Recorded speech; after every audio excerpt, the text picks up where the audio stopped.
you for joining us today for the virtual office hours and a short presentation on collecting policies.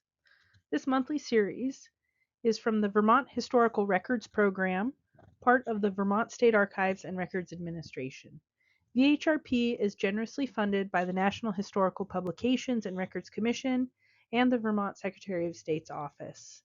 My name is Jane Cadwallader, and as the roving archivist, I provide technical assistance and guidance to historical societies, public libraries with special collections, and municipalities in support of the VHRP mission to improve public access to and engagement with historical records, and to encourage and facilitate collaborative efforts among Vermont's historical records repositories. Just a quick overview of the presentation. We're going to start out with defining the policy and then breaking down the policy into parts. We're going to talk about where to start, and I'll provide some resources at the end. Although a collecting policy may be known by another name, I have a few examples on the right-hand side. They are generally a guideline that helps you scope the type of materials that you collect based on your mission. I do have a few definitions here. The first from the Society of American Archivists. The second is from a book that I recommend, All Things Great and Small, which is a book on creating your collection management policy.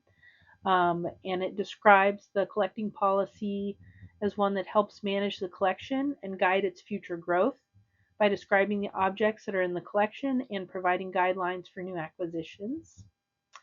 And third, this is from Getting Started with Active Collections from the Vermont Historical Society. The mission of your organization will help you to write a poetic collecting scope. A collecting scope will help your museum only collect relevant objects.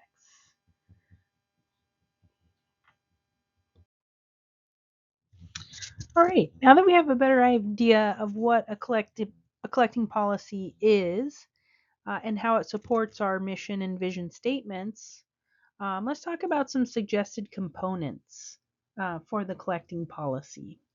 On the right, I have an example of mission and collections from the Conservation Center on Art and Historical Artifacts. And so I'm just going to point out a few things.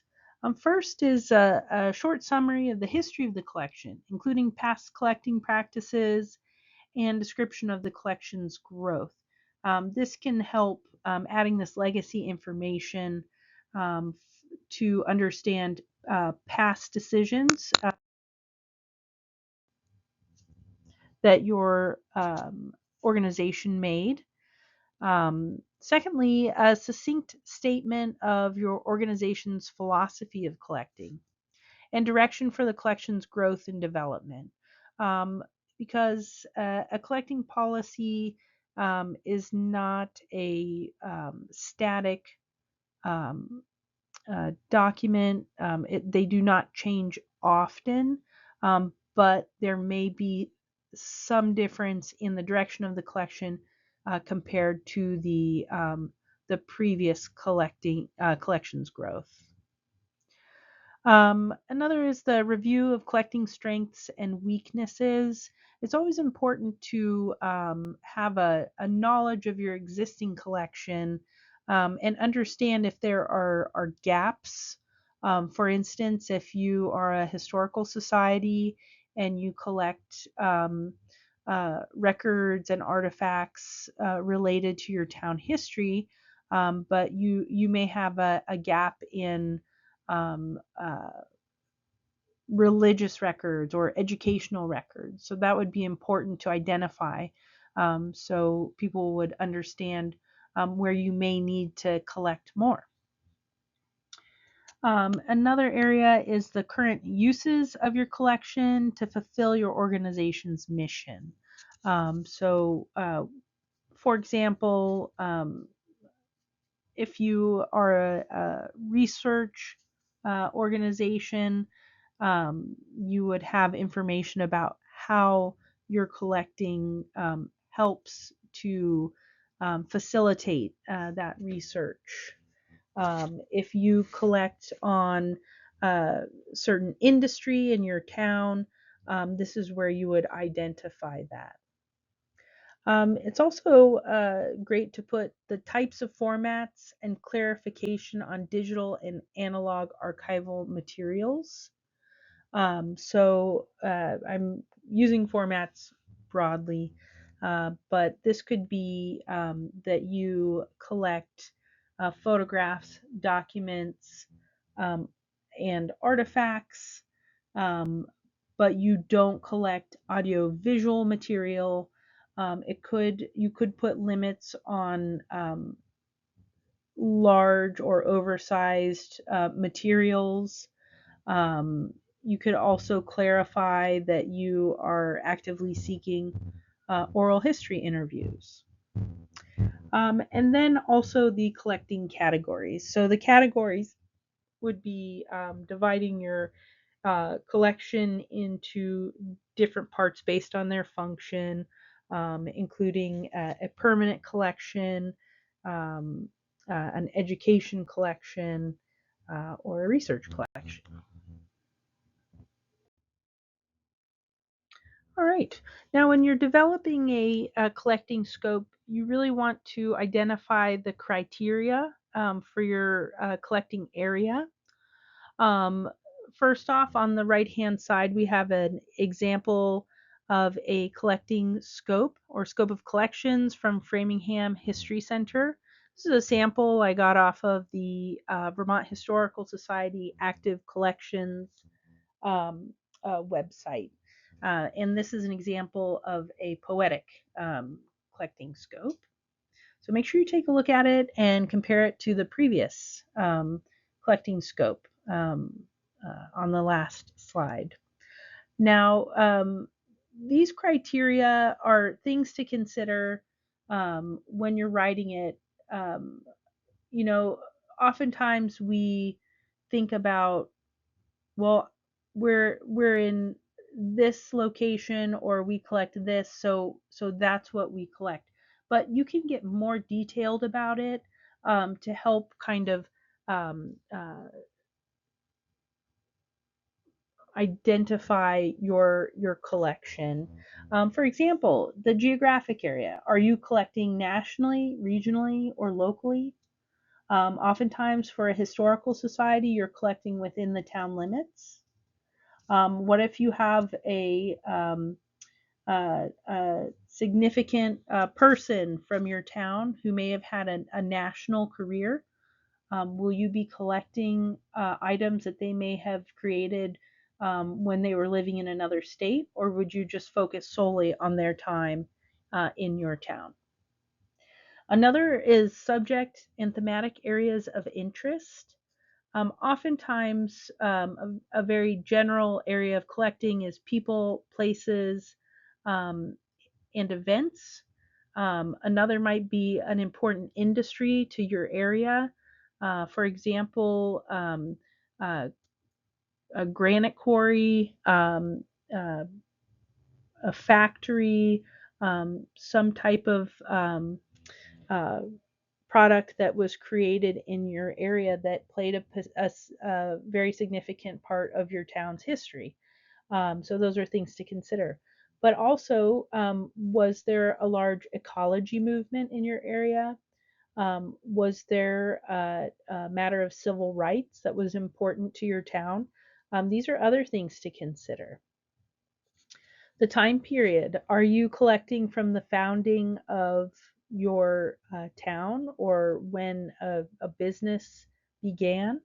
Are you, is it a defined time? Maybe um, the 18th and the 19th centuries? Or are you continuing to collect into the modern time?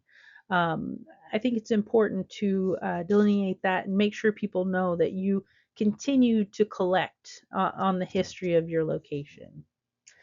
Also, a condition statement.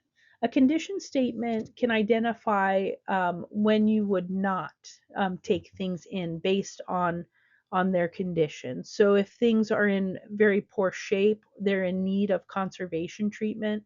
If you don't have the funds um, uh, to spend on conservation treatment, it might be important to note that in your collecting scope, that you would only take items that are in fair condition, that only need preservation measures as opposed to a costly conservation. It may also be important to comment if you have a specific type of collecting area that you work in, perhaps the medical field or natural history, where there might be elements that are toxic, thinking of taxidermy and the use of arsenic in that practice, the medical industry and the possibility of receiving bottles with the medicine still in them. You may be able to put a statement in there on how you limit taking in those materials. And lastly, intended use of materials, and we're going to talk a little bit more about this on the last slide, but are or on the next slide. But are you intending to use materials in exhibits, in education, or research? Let's talk a little bit more about it on the next slide. Right. So this part, collecting categories, really comes down to how you use your collections. How does your museum function? Do you have items on exhibit? Do you have a library or archives? Or do you have artifacts that you allow people to come in and use for research? Do you have a large portion of legacy material that you may not have the same type of documentation on, or may have had a different collecting criteria for? Or do you have a large education program and you have a set of materials that are intended to be used in programs and demos? So these collecting categories help you define how you're using the collections and also how they will be documented and handled. For example, the permanent collection. This is your core collection used to fulfill your mission. Um, it is also the part that you would have on exhibit, and it would be the part of the collection that you would document the most and would have the most strict handling procedures around it. These are the items that you are caring for and providing access to in perpetuity. So their treatment would be slightly different than education. Education may be duplicates of materials or materials from the same time period, but not related to your town, that you are using for hands-on demonstrations, that if they get worn out, it's okay, you can just purchase or find new ones to use in their place. So it's important to identify the different collecting categories that you have and how those materials will be treated.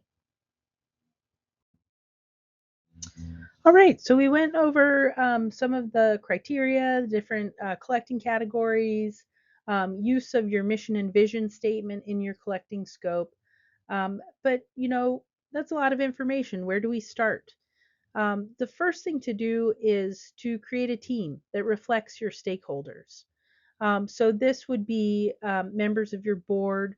Um, if you have a collections committee, members of the collections committee, and your education team, your librarian or archivist, um, or if you just have a bunch of volunteers, just a great group of volunteers that may have different areas of interest and expertise that they can help to scope this collection policy out. You'll want to review your mission statement, current collecting policy if you have one, or other existing documentation on collecting activities for your organization.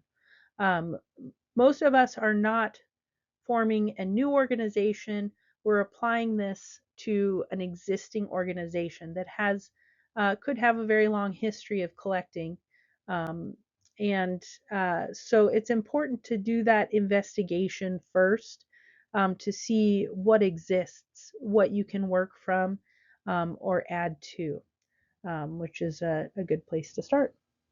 Next, you want to get feedback from your governing board, other organizations, and professional organizations.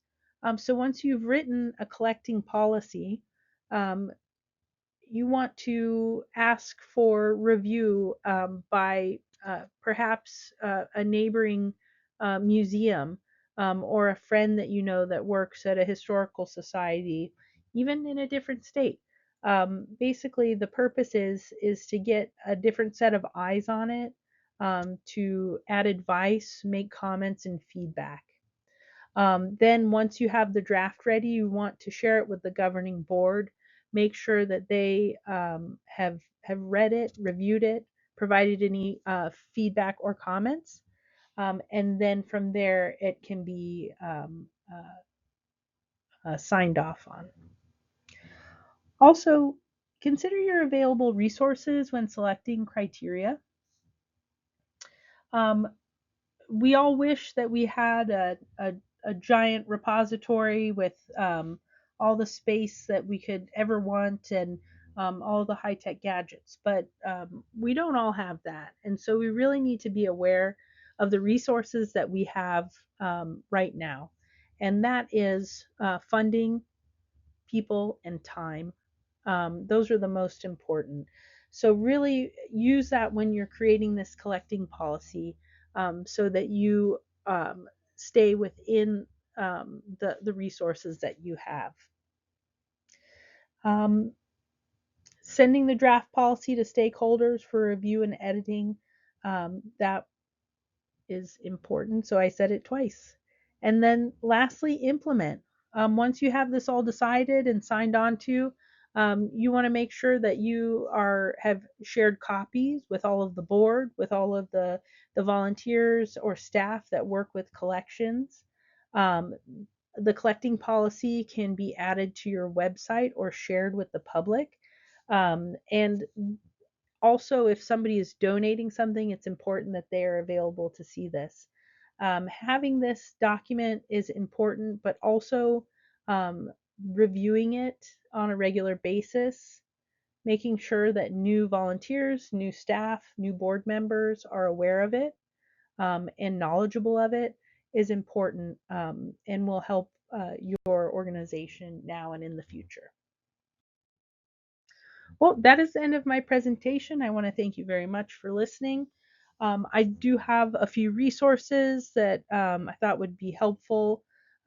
First, we do have the Conservation Center for Art and Historic Artifacts, their essential written plans, policies, and procedures for collections for holding institutions. This has several examples of different documentation that can be useful. The National Park Service Museum Handbook. They do have a large handbook that has, I recommend uh, searching through to find specific instances.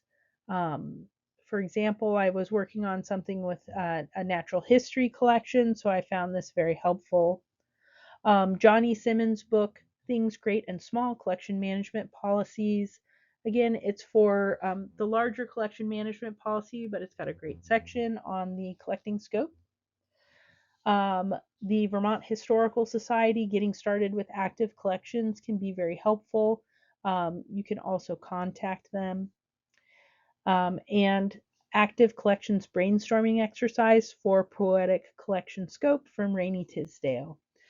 Also, don't forget the VHRP has its own resource library on our website, and you can find helpful information and links to help you with developing your own. We're also available to answer any questions that you have. Thank you.